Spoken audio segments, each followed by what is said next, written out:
Okay. Today is May 9th, 2014. I'm Susan West, and I'm in Frisco talking with Gail Scarborough. Gail, can you tell me when you were born and where you were born? Somerset, Pennsylvania. Okay. And it was in Pennsylvania, Somerset County, Milford Township in Somerset, Pennsylvania. And where is that close to? It's close, about 50 miles. 50 miles east of Pittsburgh. It's about a 50-mile trip into Pittsburgh. It's western Pennsylvania. Okay. Mountain country? Mountain country, yes. Okay. In fact, Somerset County has one of the highest peak or whatever in Pennsylvania, in the Appalachians anyway, in Pennsylvania. Okay. Yes. And tell me a little bit about your family there. All right, they were farmers way back. Okay. And did your parents farm? Well, partly.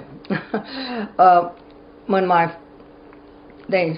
father was born, he wanted to farm, but they were, farming was a hard life, and my grandmother insisted that he have some education. She knew he, knew he could do it.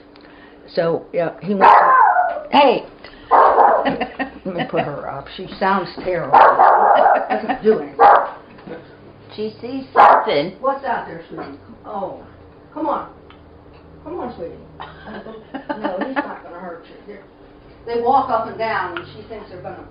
Yeah, all the workers. The one in the room. Here, Oh, look at her. Go to bed. What a good girl. You won't see him that way. She probably thinks But, every yes. worker that comes But by anyways, is coming to see her. Yeah. So your dad wanted to farm. He wanted to farm. So he went to teacher's college. Back then, you could go 2 years. So he went to California State Teachers College, and he started teaching when he was 19. Oh my goodness. And then they were in fact, I will write that when I have that one almost ready to go. The one-room schoolhouses. Okay. One room, like down here from 1 to 8. Right. Of course, you went to high school, to a different school. Yeah, a larger school, but the smaller schools, the communities had that were called township schools. Okay. And well, they wanted to, Did you live there they growing didn't up? want to have to bust their.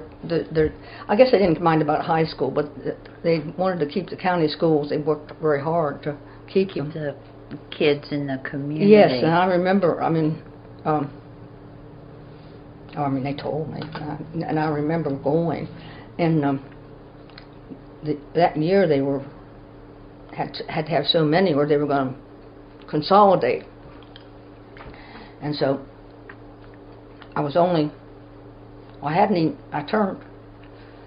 birthday's in August, so I turned 5, and the school board came by and asked my mother and father and some other parents that had, near school age, if we could enroll them, that I could go to first grade. Of course, they changed my date. Oh, they did. I never have been able to get my driver's license right. Oh my goodness! Everything else I could do, but driver's license, they. Oh, it made a panic. Driver's ed and stuff. Uh-huh. Of course, I didn't want to because I could drive early. Right. So you lived there growing up through high school? Yes. Tell me the story. How did you get to Hatteras Island? Well, it was my sister's fault. Your sister's fault. Well, not fault. She was going with a local boy, and he was in the army, and he came home and he brought Russell with him, or John. I didn't know his name was John. John's his first name, and so Alice said, "Well, just go out. I have to have a date." So I said, "Okay." So I met him. So then then, I guess about 3 weeks, a month later, her boyfriend's mother and dad were going down to Fort Meade. That was in Maryland. Okay. Bob was stationed there at school. And so they wanted to go down. And, of course, my sister was younger, so my mother didn't want her to go. And she said, well, if I take Gail, can I go? Okay. And that's how it started. Okay. That's how I met him. You know, he was in Fort Meade. Okay. He was in the Army there. Army. Mm-hmm. Okay. And his name? John Russell Quidley. Okay. So you started dating? Yeah. Okay. Mm-hmm. And we married quite early. You did? Quite early. Okay. Because I graduated from high school early. Okay. And, okay. You were. I met him in. I guess you'd see it very early. I met him in around. Well, I don't know when I met him, but I know we went down there around Memorial Day, and we got married and got the day after Labor Day. So. Okay. So yeah, that was 16. You were 16. Mm-hmm. Oh my goodness! Yeah, you were a baby. I've been out of school. Mm-hmm. Okay, so you did get out of school early then. Very early, and then so we came on down, and I stayed here for a while, and then you got married, and I came down and stayed with his mom and dad. He was stationed in Norfolk, so he drove back and forth until we could get an apartment. And did his parents live here in Frisco? Buxton. In Buxton. Okay, so you lived with them. Mm-hmm. Well. Yeah. Now, he just drove back and forth. What year was this? When did you come down? Let's see. That would have been in 55. So I stayed a year. So I think I moved to up. We got a place in Norfolk. That's where he was stationed. Okay. In 56. Okay, but you stayed here for about a year in 55. About a year, yeah. About a year, and then. Do you remember what you thought of Hatteras Island when you first came here? Was it a lot different from home? Oh. I mean, it must have been. Well, it wasn't as much to me as it would have been to some people because I lived on a farm all my life. Okay. So I mean. You weren't used to the big city. It was more populated than this, but it still was not. You know, it wasn't like. Well, the ferry was the thing that got me. Oh, I'm sure it did. I said, for heaven's sakes, we spent our wedding night at the ferry because we missed it. That's a great story. Well, I mean, they stopped at dark, and we thought we could make it. Uh-huh. And we didn't. So, and I remember asking him, I said, well, can you drive around? He said, no. There's no driving around. I said, and then I started wondering, well, where am I going? Yeah. I mean, you know, he told me that it was very rural, you know. Uh-huh. And, well, the island was like, it was different, even the makeup, like the 3 villages actually used to be 3 villages. They were separate. Yeah, you went in and out of one, and you knew. Uh-huh. I said, like, now you don't know. I said, now it seems so stupid for them to have Salvo, Wazenville, and Anthony when you don't know when you stop and when the other one starts. Right, yeah, but back then they were more back defined. Then it was just local houses. Right, right. And then, of course, there wasn't anything. You couldn't even, well, I would know later, but you couldn't see Avon. Right. The Avon was in the village. Uh-huh. And the only thing that was there was in Askins Creek, Mr. Charlie Williams put that store there. Okay. And he was like, I called them, you know, people who peddle. He would go and buy What did you call? Peddlers. Okay. That's what they called them. Okay. And he would buy like linoleums and just about everything you would everything need. you could think of, yeah. Okay. He would go in Norfolk, and then they would get them. And I remember when we moved, his mother told him, he said, well, I need to get a new linoleum. And they had the wood floors, and then they'd put linoleum in the middle, paint around it. Okay. The old houses, well, this was an old house too, but it's... Okay, so it wasn't from the walls on out. It was you more painted. Area. Anyway, he said, if you paint it, she said, I'm going to get a new linoleum. And he says, well, I'll bring one down when it comes. She said, I'm getting Charlie Williams. And she said, well, how much do you pay? And she said, well, I don't know. She said, I pay $1 a week. She said, yeah, but you pay. So how long do you pay that dollar? Right. And she couldn't fathom. You know. Yeah. It was I don't know. I say week. week. It might not even been the. Right. I hate to even say, you know, but anyhow, he would come and collect $1. Well, I went. You need a new one before he. Right. And I was trying to tell him I can put one on the back of, take one and put it on the back of my car. And but she just wasn't. Linoleum is not expensive. Yeah, she wasn't used to. But she said, well, I don't know, you know. And then but it's only $1 a week. He said, yeah, but how long have you been paying that $1? What? She said, did his father work? What kind of work did his dad? Father? His father. When by the time I knew him, he was fishing.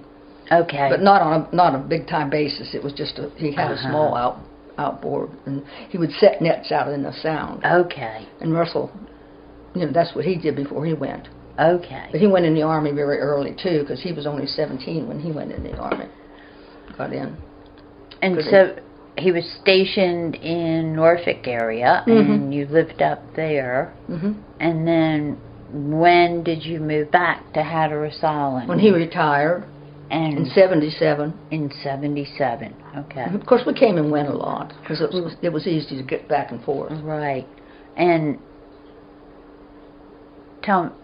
by then you had children? Two. Two? Okay. And so when you moved back again in 77... They finished school down here. They did, okay. I said they both graduated. They both graduated from the school down here. From the school here. And I guess in 77, Hatteras Island was a lot different than it had been in 55. It was starting to. I mean, they were starting to. And they didn't say, and the people never called them tourists. They called them sportsmen. Oh, the sportsmen will be in.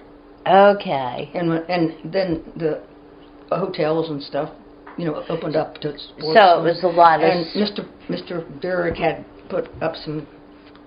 It's a trailer park now in Buxton, but he had put up, still a few buildings, I think, left. He put up the buildings himself. The motel part of it's gone, but I think the duplex is still there. And who was he, Mr. Derrick? Mr. Derrick was a school teacher that came and taught down here and then moved to Elizabeth City. Oh. And stayed. Okay. And when you and Russell moved back here in 77, did you move here to Frisco or did you move to Buxton? No. At first, we had bought a home in Norfolk. So at first, we just put a trailer up. Okay. On this property? No. On his mother's.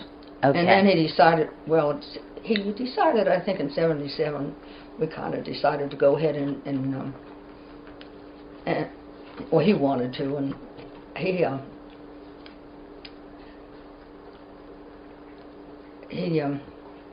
was retired, and he had always wanted to pound fish.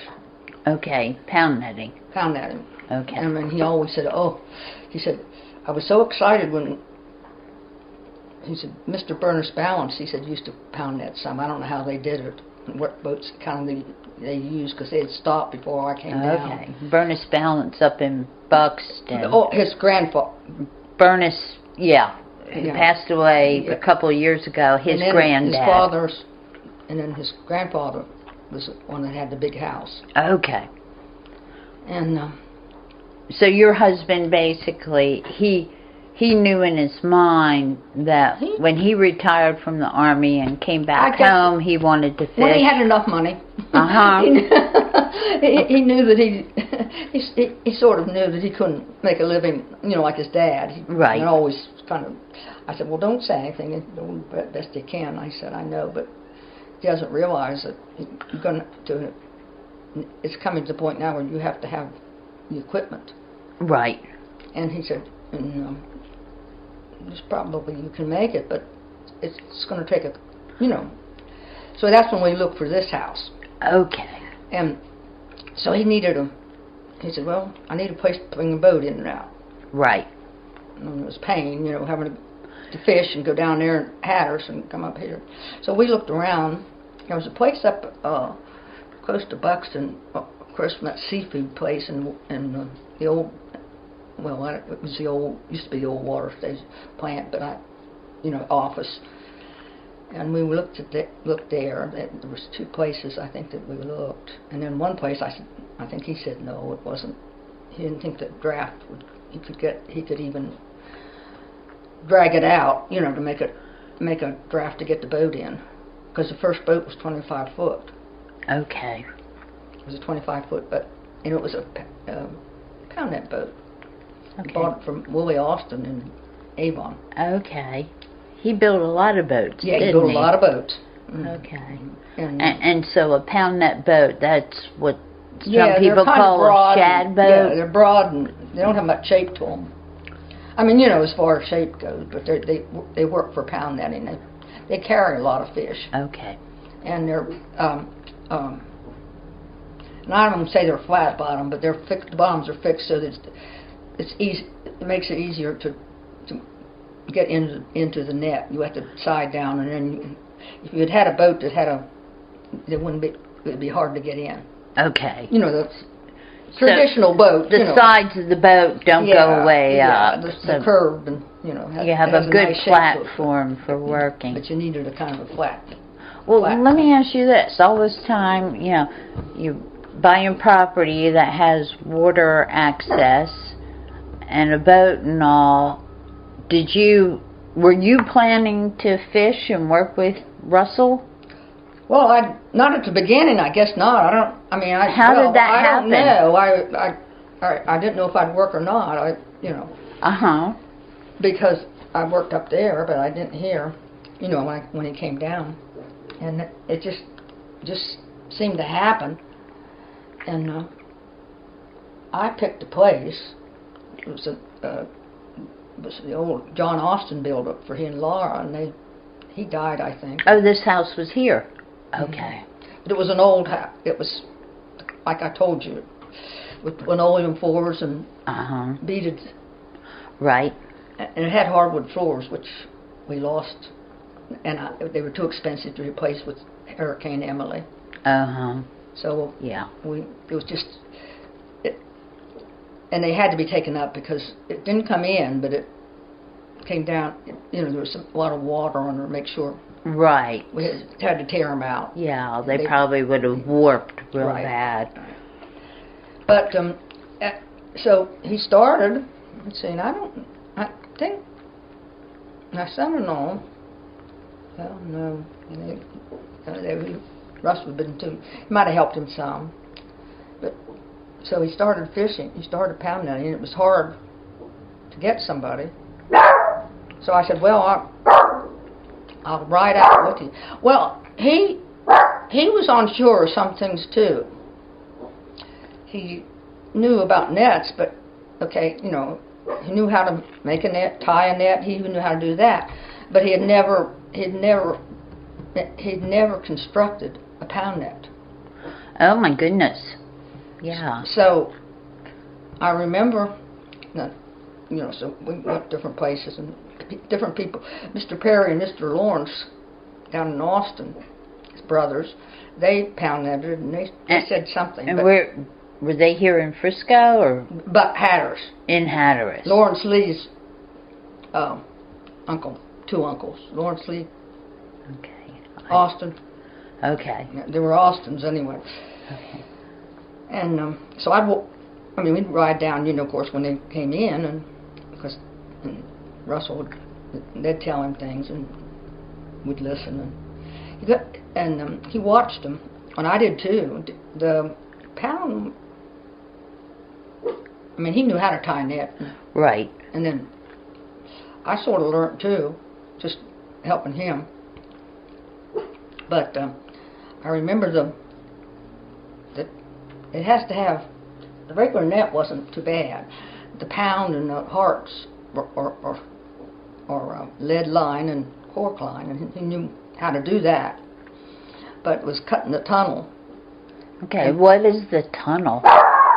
The tunnel is what Well, you put a lead in. That leads the fish down, and they go into the tunnel, and they aren't supposed to be able to get back out. Cricket, shut. Okay. She thinks everybody's coming to see her.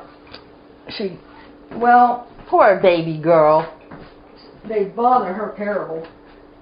Go on, go back in your bedroom, honey. They won't hear her bad. Crawl in the bed. Crawl in the bed. She barks every time they come near. The tunnel is a square, 40-foot square. Okay. It's 40 foot. And then it'll have 2 hearts, and they're attached. They're like triangles. They're attached to it. And then there's a lead, but you have to have the tunnel. And the tunnel is it goes, I think it's 45, and then you put an iron on it. Okay. But you have to cut it on a bias. It starts out very small and ends up, bigger. So I can remember going up to Spencer's restaurant. Mr. Ari Spencer had pound netted up in, I think, the Wanchese area for years. So he said, well, and they told him, they said that he would know how to cut the tunnel. Okay. So he was then helping his son in a restaurant. So he'd come out in between making his hush puppies. And we'd be working on this tunnel, He'd show us how to cut it and line it. And so after a while, then finally, I don't know if Russell ever did. He wrote them down. And I told him, I said, well, if you change it, there's a mathematical, like a 40-foot. So if you would do a 30-foot one, we'd have to keep everything in proportion. Keep everything in proportion. Yeah. And I said, so I think one time he tried a smaller one, and I said, well, you have to keep it in. You can use the same proportions, but you have to proportion it. I said, you figure out what the proportions are. Exactly. And I could figure it out. I bet I would write it down also. I have a book somewhere where I wrote it down, so I wouldn't have to figure it each time. Well, made a net. Where did you buy the netting material? The lead, you usually had to have the lead. Well, they made it up there. Reedsville has great big nets that they use for Reedsville, Virginia. And they use them for Menhaden? Menhaden boats. And the Menhaden boats go out. Okay. So after a while, they tear and they have to make new ones, but they sell them, and they're big enough. So you cut your own net. So we'd go buy about 3 or 4 of those. Okay. And of course they would be, you'd have to, when you used them, you'd have to mend them. Right. But they weren't near. But that 40-foot wasn't anything. These things were huge. Okay. You'd bring them over, and then you'd see how much you needed, and cut what you needed out. Then you'd line it, both on the bottom with leads to keep it down, weight it down, and on the top with corks to make it float. Okay. So. And that's where most of the webbing. Okay, that's interesting. I was wondering about that. So, was setting a pound net hard work? The biggest part was setting stakes, yes. You'd have to go cut them. Did you go cut them? Where did you? I went up with him. Where did you go? Up to past Mattio. Okay. And do you remember what kind of wood? With trees? It had to be sweet gum. Okay. Or something he looked for sweet gum. It can't that be was the preferred. It can't be something that will bend.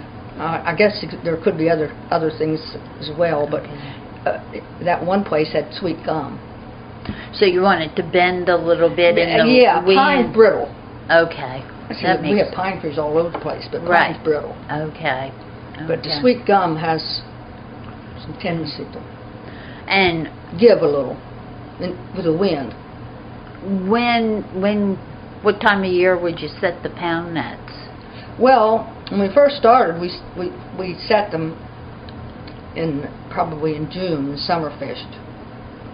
And he did that for, and can't tell you the number of years. Started in 70s. I mean, I would say he got things up and running by 78. Okay. And he would fish in the summer for summer fish.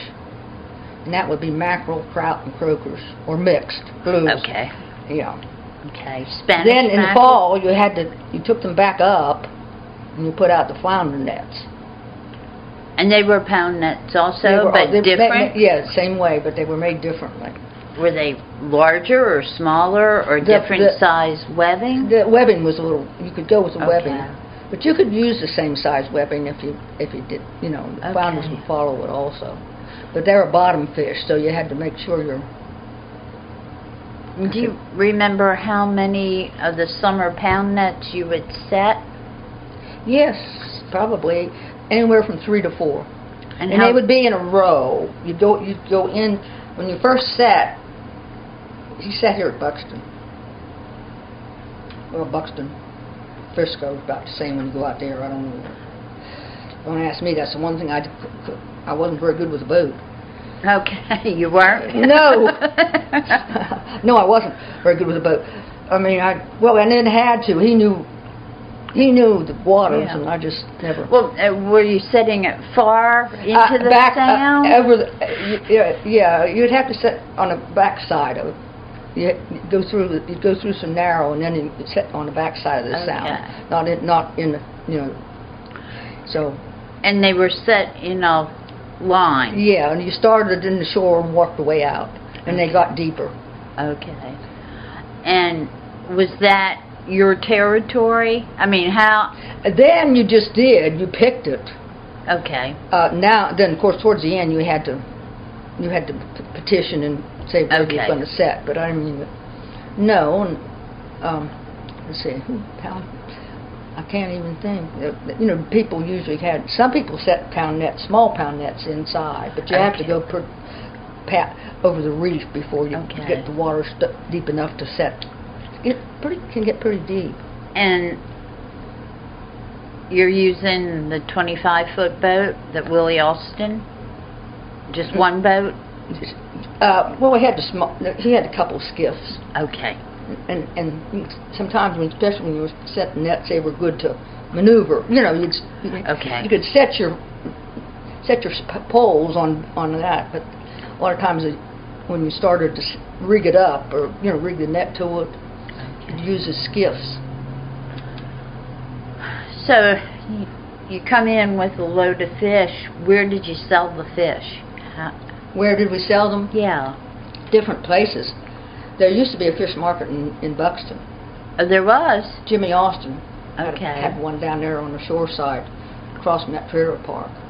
Okay. Was that around where the harbor is in Buxton? A little bit further down from the harbor. Okay.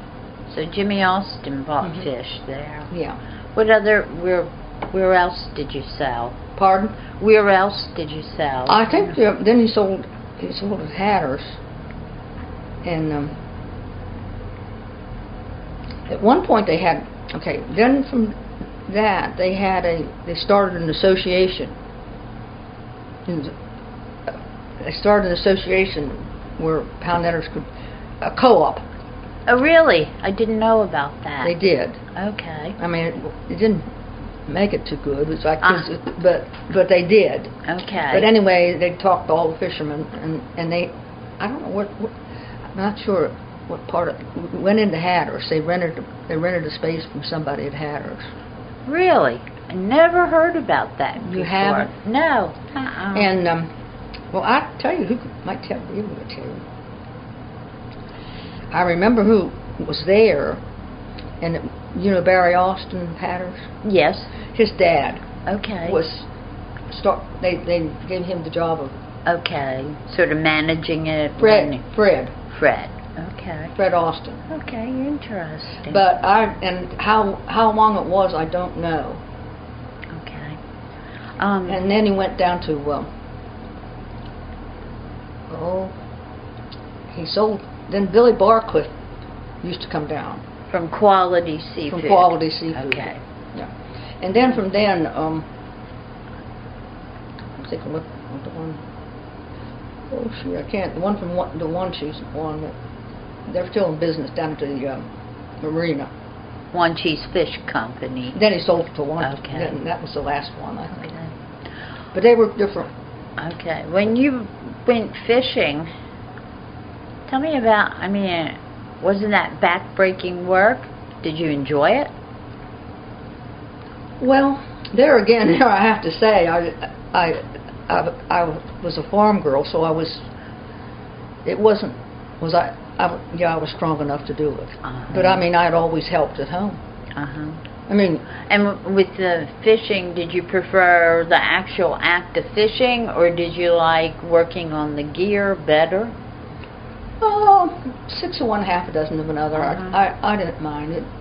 Did you ever feel? It was working on the gear. I was here home, so at least I had the advantage of a bathroom. I tell you, when you're fishing with men, that's kind of tough. I said, when you're fishing with a whole gang of men and you have to go in the boat, I'm like you were. By the time I got in, I was bloated. I'm sure. And yeah, that is difficult. That was I said, Lordy. I said, I always made sure I went before. Yeah. I said, and I didn't drink much before I went out. Did you ever feel frightened out there? Did you ever have? Was it ever rough? Was it rough? Well, what makes it rough is there were very rough times, but the roughest part is he would be fishing these 3 nets, so you would go in and trying to get in and out of these 3 nets, and it was breezed up, it was hard. Then you'd have, his boat would hold about 90, a lot of 90 boxes. Oh my goodness, yeah. So if it's rough and you're trying to get that last one, and if you can, you have to take the sticks and like oars and push it down, and coming in with that much, it would take. That would set the boat low. The water was breaking. We were pumping the whole way in. I said they were breaking over the back with 90 boxes of fish. Do you swim? No. He does, I didn't. Okay. Yeah. So that would make it... Well, I'll put it this way. I don't swim. I can... If I go over... I've gone overboard and I can get back in. I can go enough to... I can... Okay. I said, yeah, I've been pushed overboard. Not by anybody pushed. Lost balance and went overboard. I can get back. Besides, well, I don't know if I could. There's poles everywhere around there. So right. You kind of just... I said, you just make your way over to a pole and hang on and get back up. Yeah. And not too often. Did you enjoy it? Oh yeah. I got where it was.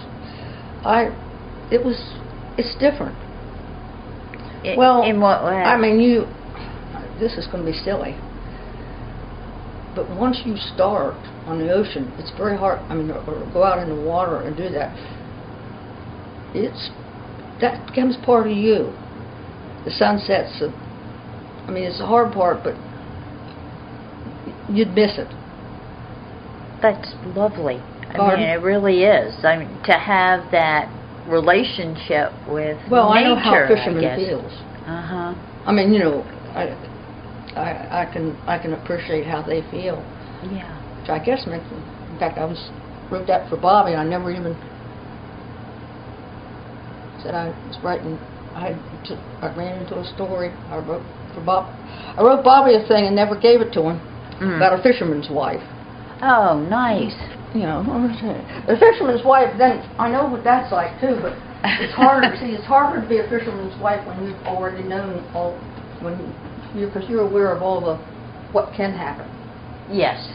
And I said you're always aware of what can happen. So you're always. In fact, something in the attic. I wrote it and never typed it. I was going to type it for him like that.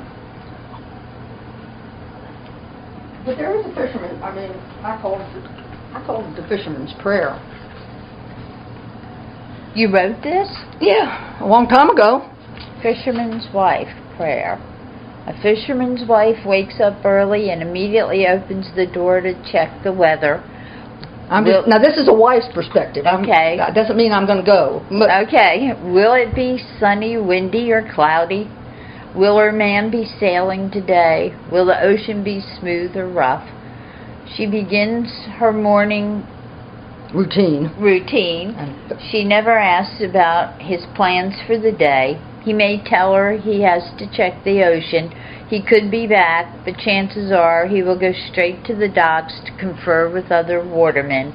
The wait begins. She knows her fisherman husband. Will he call, or as usual, will he be too far out for phone reception before he remembers? Ride down to the docks later, check the weather report for an updated forecast. She sits at the table and opens her Bible for morning devotions. Please, Lord, be with him today, she prays. I know you chided? Let's see. Chided, yeah. Okay. It rebuked. Okay. Chided your disciples for their lack of faith while you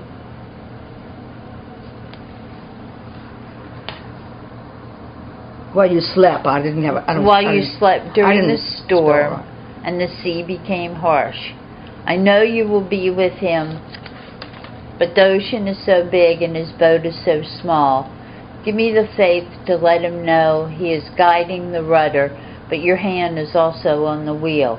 Thank you for loving and caring for him. The sun is setting, and the fisherman's wife becomes anxious.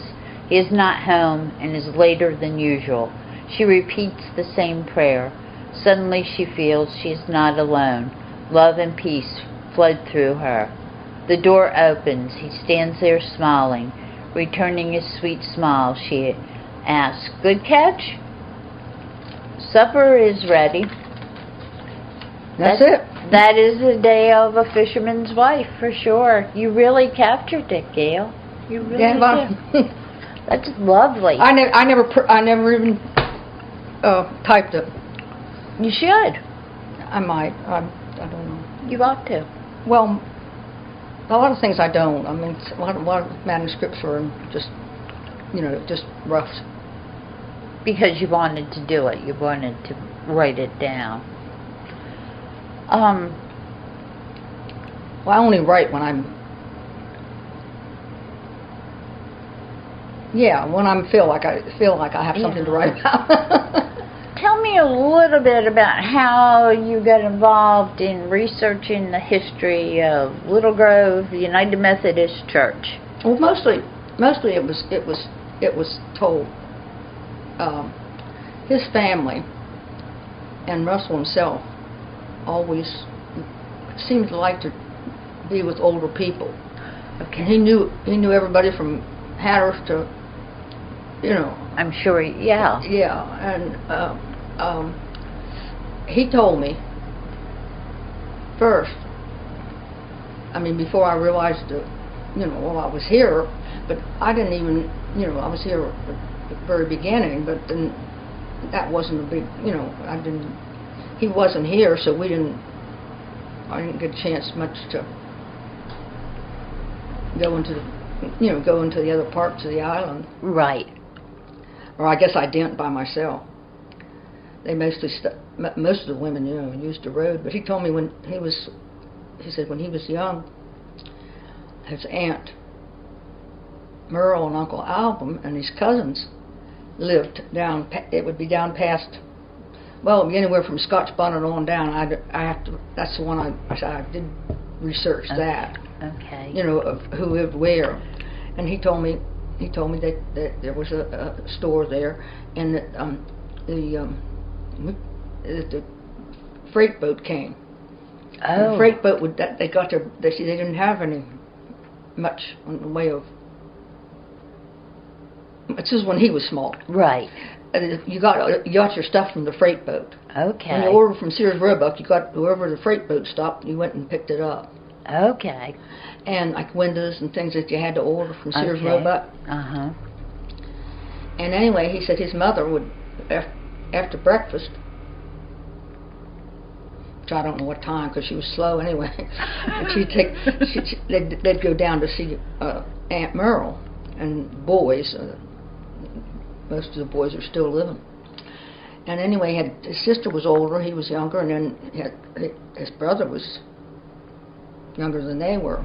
And he said his brother was pretty small, you know, and he said they'd go walk in the sand, walk in the sand, walk in the sand, and then they'd have to stop. She said, he told his mother, he said, can't we leave him beside a tree and pick him up later? We're never going to get there. He wanted to get down to play with his cousins. Well, they'd get there about supper time, he said. And then they'd eat supper, and then they'd stay the night. So they were walking from Buxton? And they walked on the shore. Okay. Down. Because the houses were along the shore then, they weren't up here. Really? No. Okay. No, people didn't build up here. There was one or two places that went to the back road, but that's all. I mean, you know, back. I said if they had a few of the, well, they weren't paved, of course. You know, trails that went back, but most people lived along the shore side because the freight boat lived along the shore side. Right. I said that was their mode of transportation. So where was the back road in Frisco? Well, it would be about where. Sort of where the highway is now? Almost where the highway, there was no highway. I mean, you know, it was just a path. Right.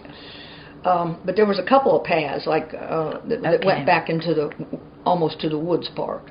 But the houses were mostly on the shore side. The houses were mostly on there. There were a few people that lived back. So then when those storms came, then of course the people, I mean, he didn't remember either. But he listened to them, and that's when they moved back up this way. Okay. Some went to Buxton, some went to Hatteras, and like I told you, Mr. George and Miss Maggie, they lived down by Little Grove, bought land there. That's how Little Grove's church started, because Little Grove the church and school used to be along the shore side, and they were all washed away. Do you have? What year are we talking about, roughly? I think we're talking about 33 and 36. Okay. A couple of storms, and they have like, I think they saved the piano and a couple of chairs out of the church. Really? They're still in there. Oh, they are? The chairs are up on the altar. Oh, that's from... Yeah, they went into the church and took them to Miss Maggie's house and put them up in the attic. Okay. And was Miss Maggie, was she pretty much the person responsible for the church where it is actually, now? Well, she was younger, and she took over. But actually, it was Bert Austin's aunt. Okay. She came down here when she came down here when his mother was young. Okay. And Miss Mildred told me she don't know where Kate came from, but her name was Kate. Her name was Kate. Kate Austin, or she was was she in Austin? Let me see. No, she wasn't in Austin. What would she be? I have to think about this one.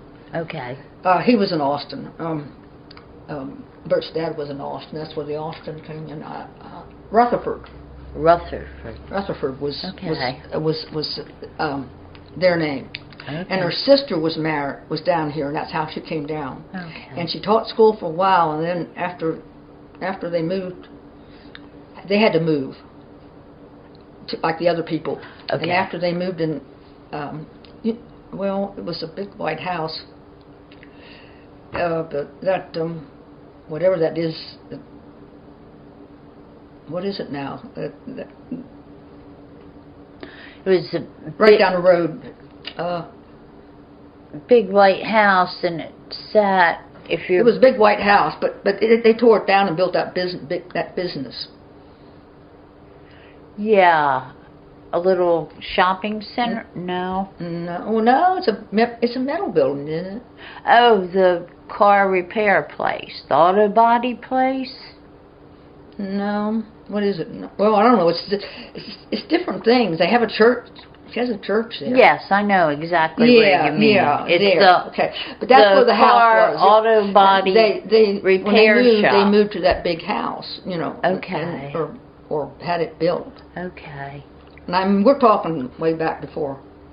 Yeah. I mean, we're talking before we were born. Right. So even Russell just know he just knew because of hearing stories from the older people. So Miss Kate was the driving force in... No, her mother. Her mother. Okay. Okay.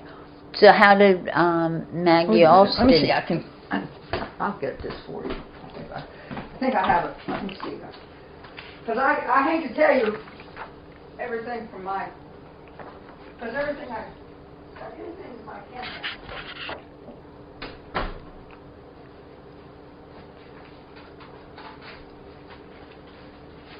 Review my own stuff. Isn't that funny how you...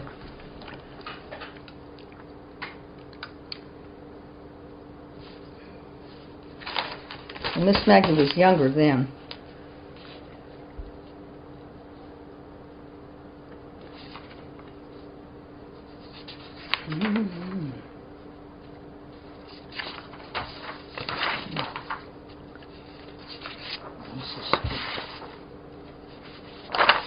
Okay, here's the Storm of 33. Okay. Miss Maggie's version, anyway. I say Miss Maggie's version was 33.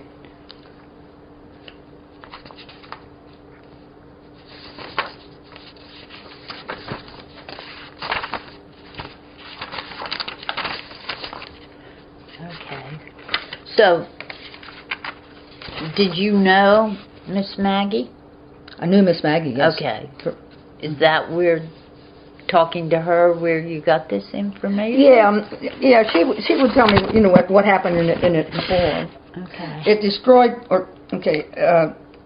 it was 1933, and the freight boats, you know, these.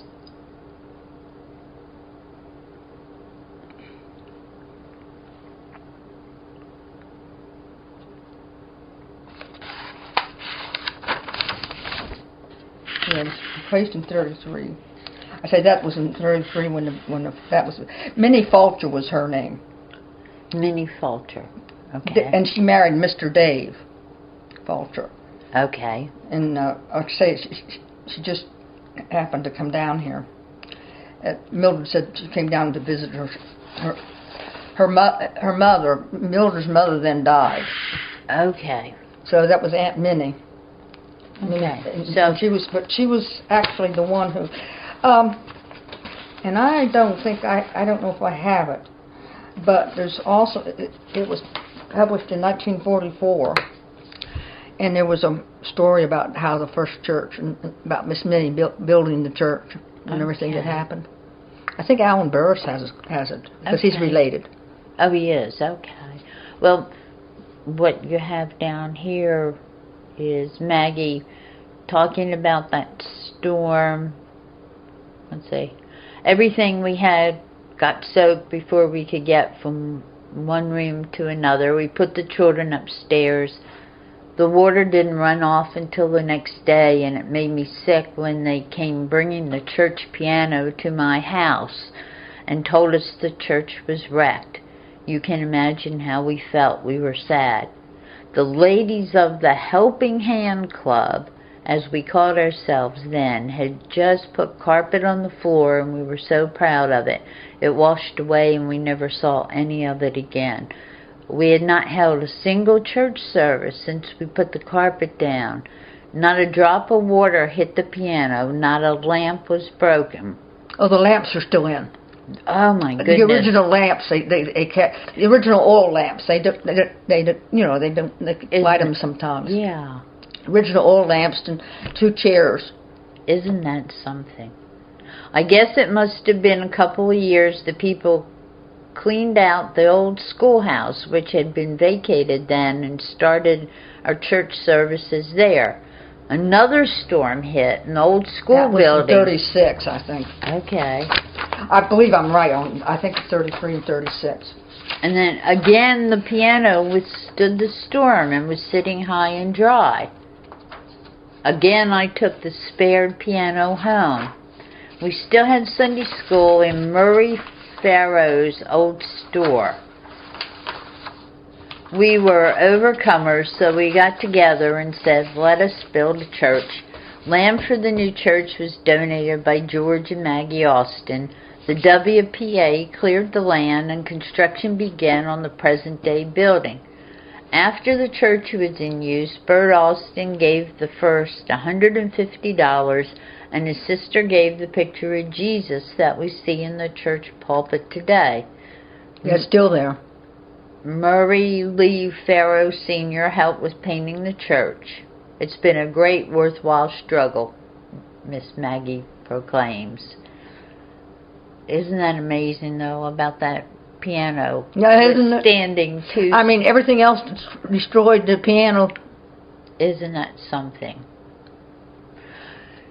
Do you know, back when the houses were on, and the church and the school were on the sound side, your research, were there stores in Frisco at that time?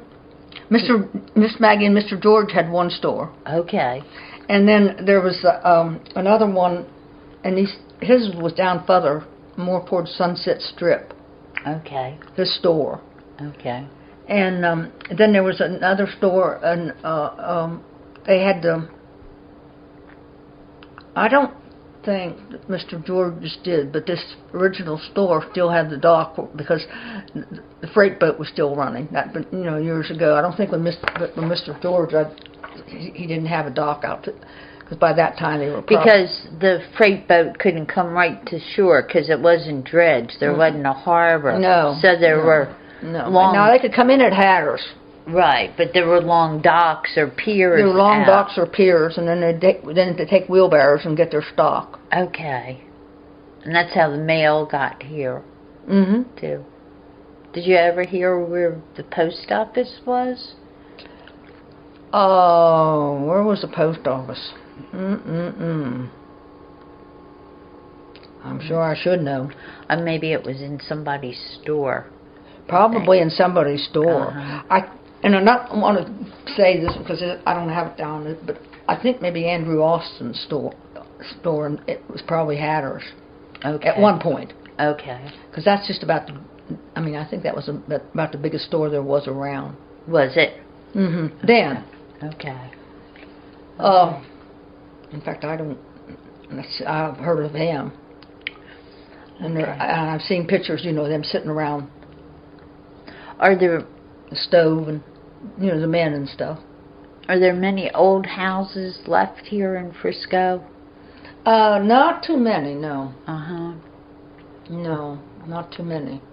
Well, they wouldn't be. Like I said, the Frisco was destroyed. Basically, I mean churches. Right. There was 2 churches down there, and I don't even have the history on the other church or where it was at. There was another church? Down on the shore side. A Holiness church. Oh, my goodness. How about that? But, see, I don't have that history. Yeah, I wonder what happened after that was destroyed. I don't know where they went. Uh-huh. I mean, I just happen to know, that just... Right. I guess in researching this, I mean... So, did you, in your research, uncover... There was 2 stores that I know of. Okay. And there was 2 churches, schoolhouse.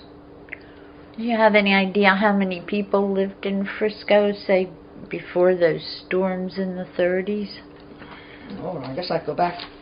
Yeah, no, I don't, but I did.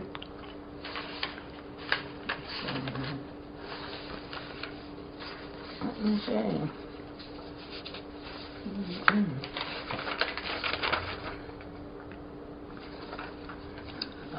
I got another page here. Apparently not. Here's. Oh, is that your notes on the houses? It's where they stood. This was the sand road. Okay. And then these people lived, see how they lived up and down. Okay. I have some more. Oh my goodness. I did the whole. Now, how did you get all this information? A gentleman gave me some of it. That his father owned a store. Okay. He came to church one day, and I told him I was doing the history, and he said, "I don't think I can remember." Okay.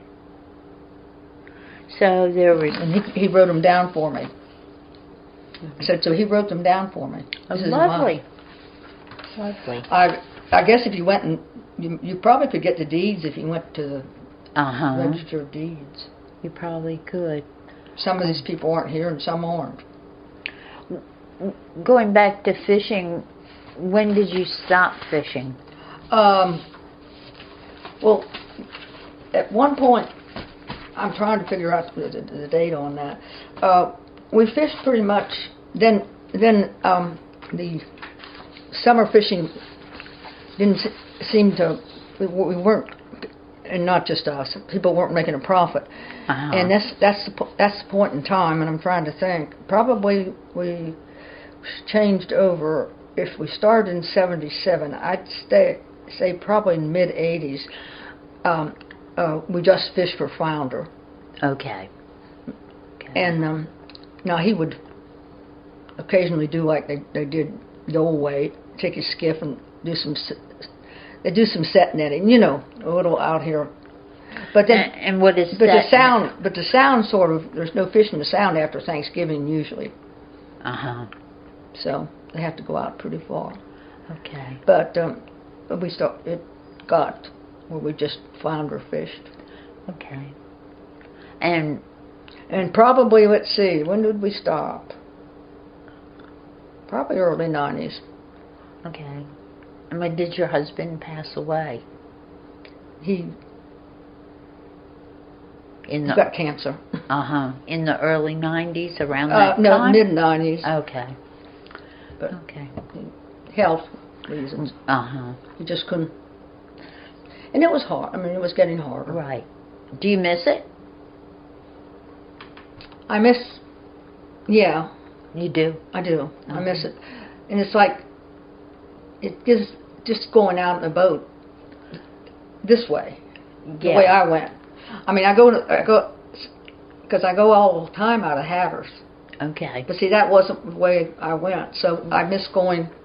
Right. I miss going out the creek. See, see, come out, I'll show you.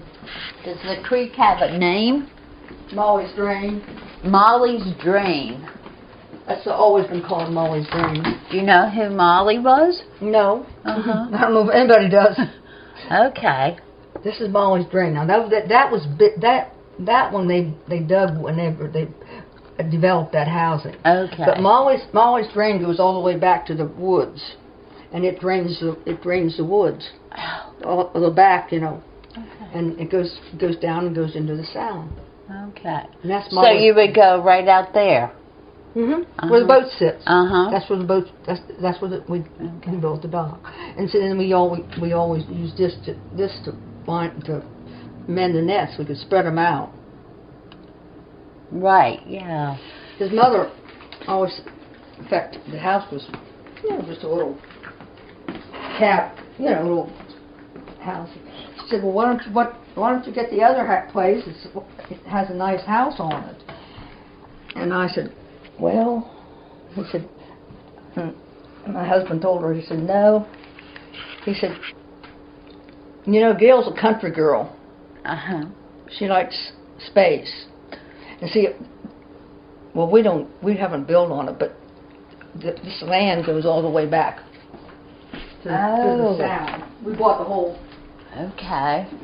See, there's housing projects on both sides. Now, Joanne's house was over there, but it goes all the way down to the Sound. Oh, my goodness. So he said, Gail likes space. So we bought the whole. It's beautiful. It really is. Well, I guess someday somebody will build on it, but not while I'm alive. No, it's absolutely gorgeous back there. It really is. Yeah. I've never seen back there before. It goes all the way down, and there's trees. So it's about 7 acres. So anyway, I like that. In your time here, what was probably the worst storm you've experienced? Well, actually, I would say overall, Diane. That was in the early 80s. I mean, for the whole island. Emily was bad for certain. But Emily, Diane was worse. Diane kind of, maybe it was just earlier. And I don't even know I mean, you can look at the history, but I would say Diane. Okay. Did you have damage here at your place? Yeah. It just seemed like I don't think there was a house that, that didn't have some damage. Okay. And that was, what year was that? I want to say 1982, but it would be the early 80s, because I'm not sure. Okay. And then Emily came. And that was a bad one too. And then that was another one that there was always a lot of. Yeah. And did you have damage here? Yeah, it didn't come in the house. Okay. But it damaged. Close. It closed. I mean, if you walk, you couldn't walk off the. There was water seeped in the back and on the front porch. Oh my goodness. So, but. And how about your nets? What? Your fishing nets during storms. Yeah, they were kind of. I mean, they were down. But that was something to be expected. I mean, with the storm, we expected that. Yeah. As a person who's lived on Hatteras Island a pretty long time. Yeah, back and forth a lot. Even when we were, when we were gone, Do you think the changes here have been good or bad or a mixed bag? Well, you're always going to want things the way they were, but we tend to glamorize the past. We do, don't we? Yes, we do. The past wasn't. It wasn't it wasn't what some people, when you hear everything get together, this is, believe me, they weren't good times. Yeah, we do glamorize. I mean, fishing was the only, that's all they had. I mean, yeah. And like I said, until the early 50s, there were a few, places shot up. Now Hatteras, I guess, they had, I don't know, I guess they had access to, I don't know when they started putting things there. And I don't know I don't have the... Right. But probably sooner than here in Frisco, don't you think? Yeah. Because well, I would say so, yeah. I think Frisco is just kind of in between. And I don't think, actually, there probably wasn't anything in Frisco. I mean, probably just the houses along the shore, Right. Like he's putting out those. I mean, there was a store or two, right along. Yeah. But there weren't probably tourists coming here. But there wasn't. No. In fact, Frisco, like I said, where we're standing now didn't exist. It was just sand. They were all lived down this way. Now, up until here, up until right before the curve is where it curved down. Okay. I mean, Buxton's pretty stable, but it would curve and Frisco went along the shore side. Okay. So Buxton. Well, the Buxton is near the shore side. Right. Yeah. Right. But Frisco wasn't, so they all went along the shore. So Hatteras was already along the shore, and Buxton's pretty close. I mean, you don't have a lot of space in Buxton. A few, water places, but that one end, like where his mother and dad lived, you just walk across the road and you're in the water. And that's the way it was here in Frisco. They just followed the shoreline down. Sure. A lot of the it has a lot of it has eroded naturally. So there was probably property that was lost, or Oh, your all that list property- of houses. All that property was lost. There probably sites where there were homes that are now in Yeah. Pamlico Sound. Yeah.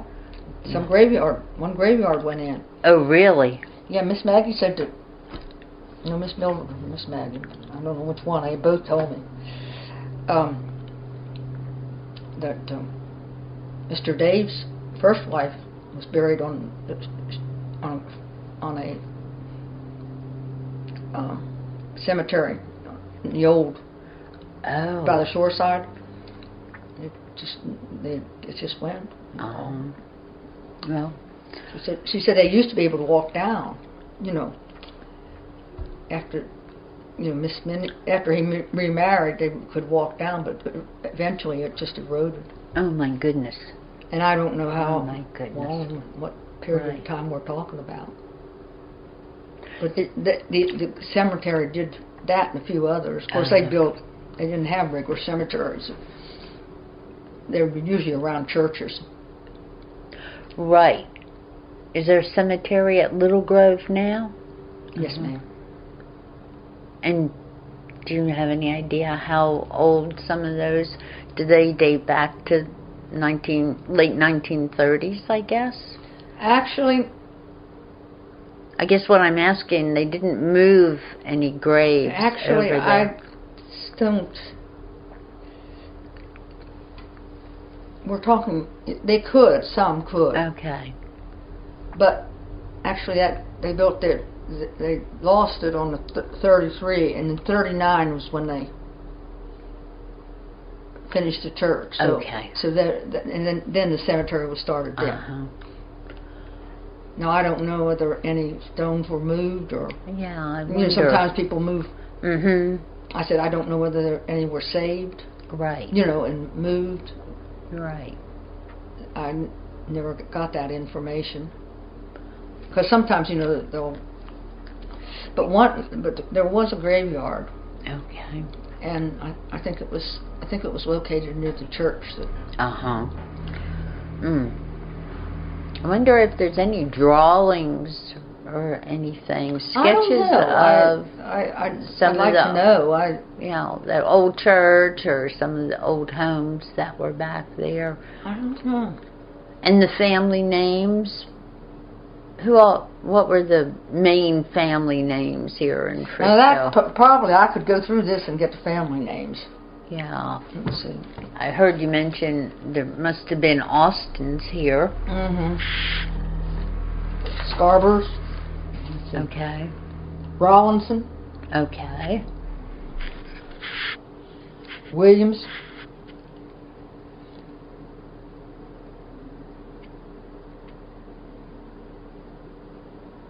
Let's see. Some of these I understand, some I don't. Uh-huh. Julian Austin and his son, Hilton, Rawlinson. So, Hilton, that we know, his family dates way back. Yeah, his family was there. And I have heard this name, Miss Christian and Mr. William, but last night.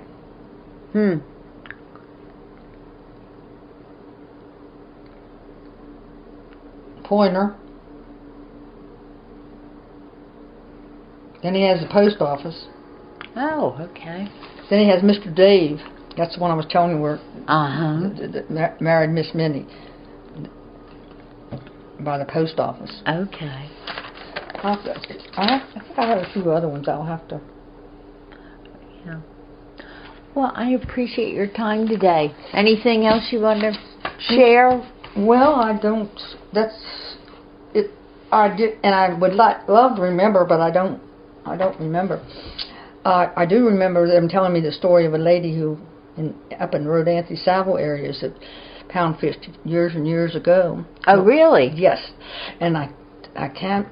Somebody up that way might know. Okay. But her, and the reason I know, Natalie Case Austin Florence Lee's married her, and she was telling me that,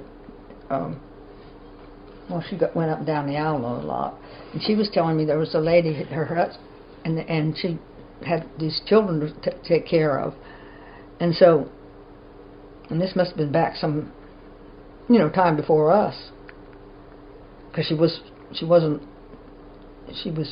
still alive, but you told about that they didn't want her, the men didn't want her, but she got somebody talk her into pound netting. Oh my goodness! And she pound netted and took care of her children. Oh, isn't that something? Years and years ago, when women didn't.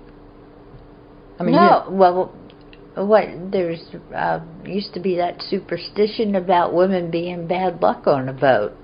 I guess. Have you ever heard that? I've heard it. But do you believe it?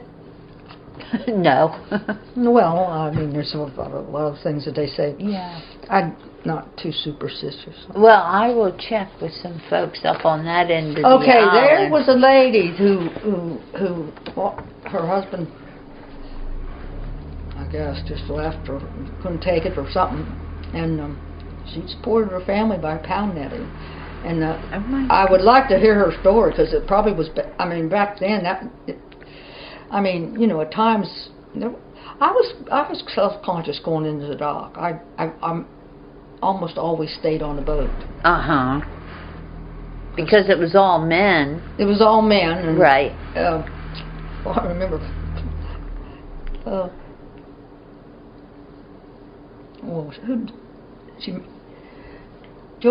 She was Joanne Nunnymaker then.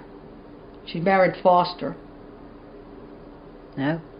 She ran the fish house. She ran the fish house, I guess, for her husband. Oh, she did? Yeah. Okay. Now she would know a lot. Yeah. She's in the nursing home now. She is. Okay. Up until 6 months ago, she was. But she's very. I don't know though. I don't know what happened. She had to go back. But I met her at the grocery store, and she still was pretty good. But I can remember Roy Austin would hang around, and a few of them, and Frank, they just used the fish house and hang out there. Right. And of course, when he wanted to go to the bathroom, he'd just go to the dock, and Joanne told him, "You can't do that, Roy. That's gross. There's women here." I was in the boat, and she was up there. She said, "Well, you don't." He said, "You've got no damn business being here. I'll be home cooking supper."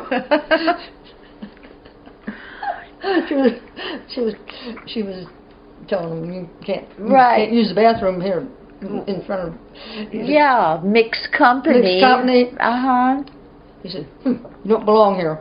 But I'm sure he wasn't used to mixed company. And I had some people that say, will laugh.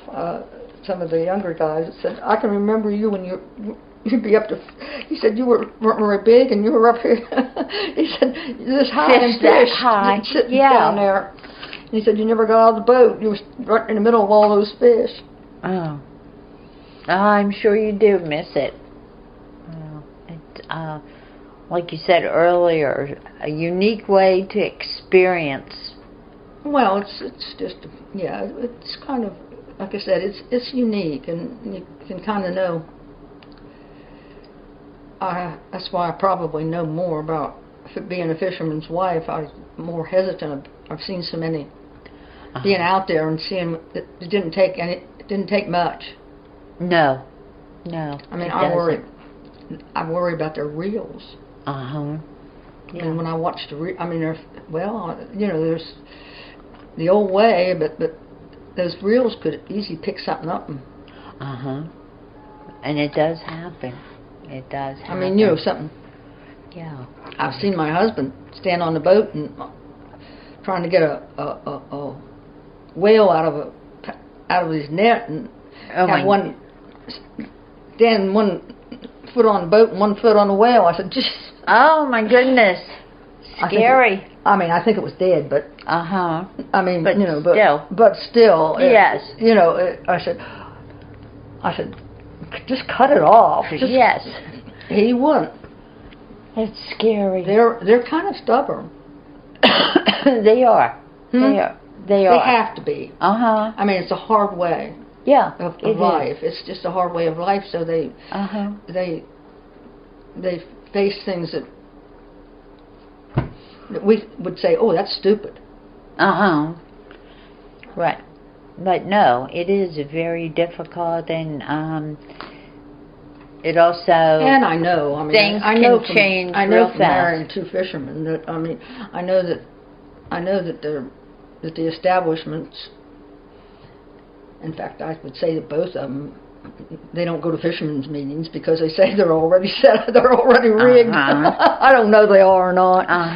But yeah, it's frustrating. It's Yeah. And I mean, I know things change.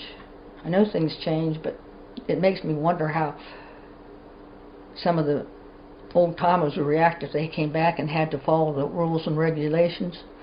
Oh my goodness! They'd take a shotgun along on the boat. Yeah. I mean, if it'd be my father-in-law. I'm sorry, It would be very, very foreign to them. Very, very different. I mean, they wouldn't. I just.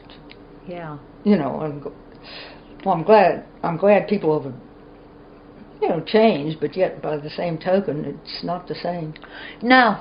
And change is never easy for people either. No. And it does seem that regulations have gotten to the point where they're a little ridiculous.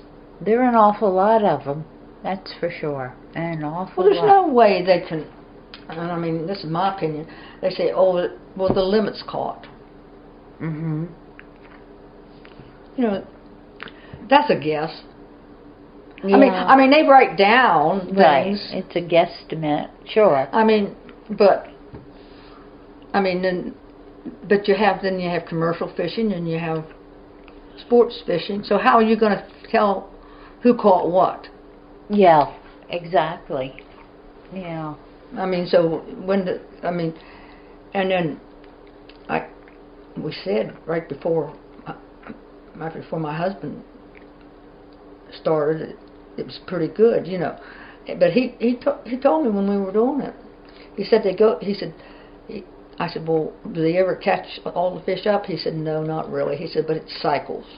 He said, there's cycles, and he said, we're in a good cycle now. Okay. And then later on, when we stopped for summer fishing, he said, yeah, they used to croakers and they used to come. And he said, now they don't. And trout. I mean, I can remember going out in the ocean and the nets being full of trout. Not now. No. In fact, you can only keep. Well, you can't keep anything anyway, can you? Yeah, they have a pretty strict limit on the number of trout you can keep. So you can't go out there to fish trout. You have to bring in other fish in order to bring in. And then one rule, you can't mix them. Right. Yeah. It's complicated. I can think my father-in-law saying, "What? You can't mix them?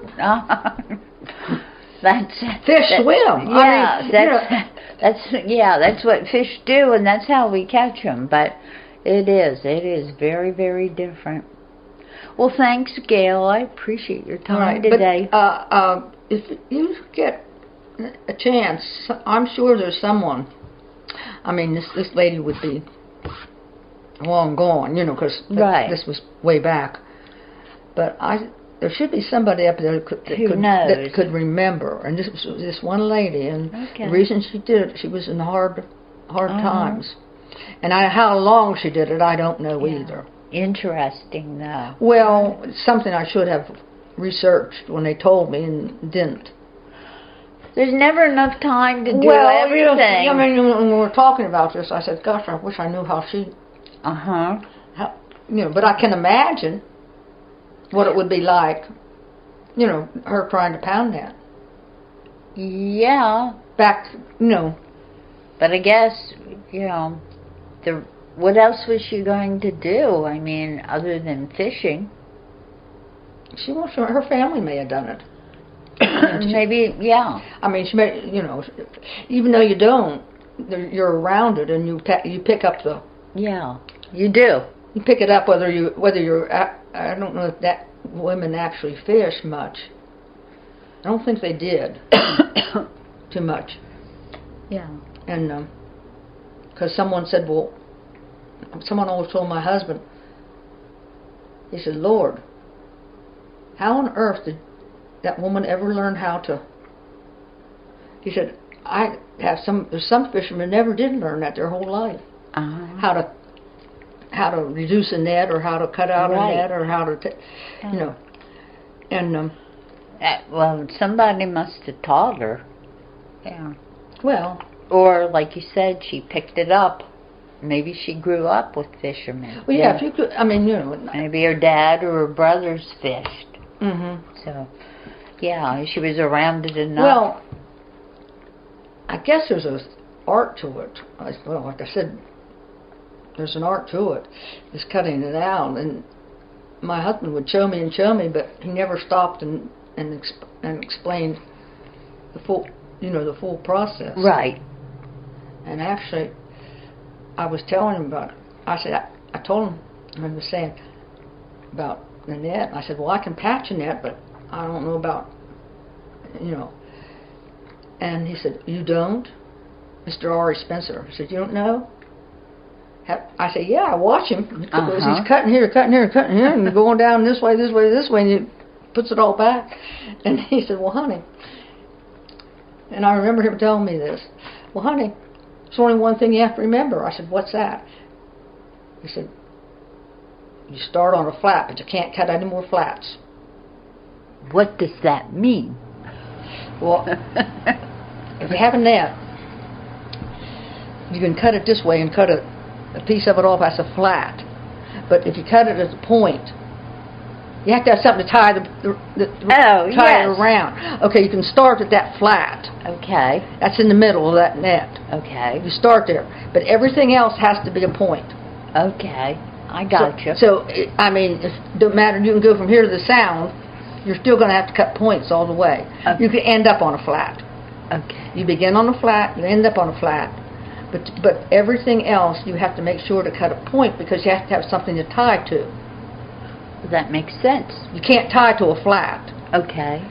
And as soon as he told me that, it made sense. And I said, well, maybe some people don't learn because nobody never told them how to do it. Right. Yeah. Yeah. And he said, well, that's simple. You just have to, he said, you can't start on the flat. And then everything else has to be a point. So you can't just cut a flat and tie a knot.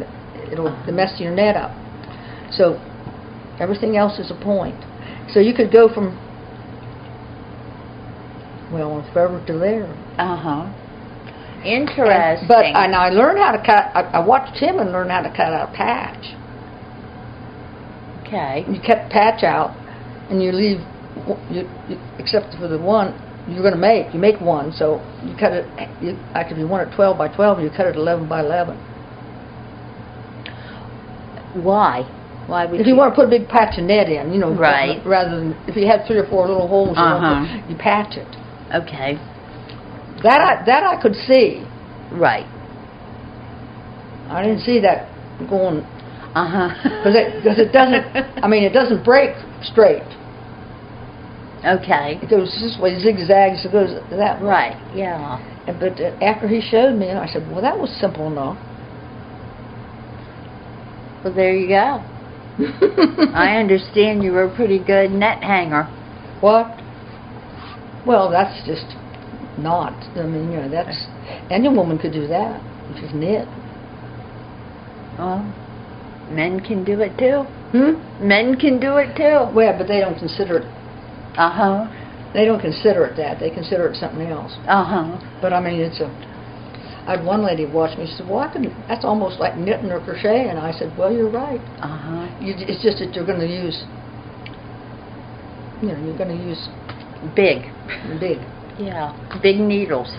Yeah. Thanks, Gail. You're welcome. I appreciate your time this morning. All right. Well, as I said, that's about. And I'm trying to think if anybody else fished.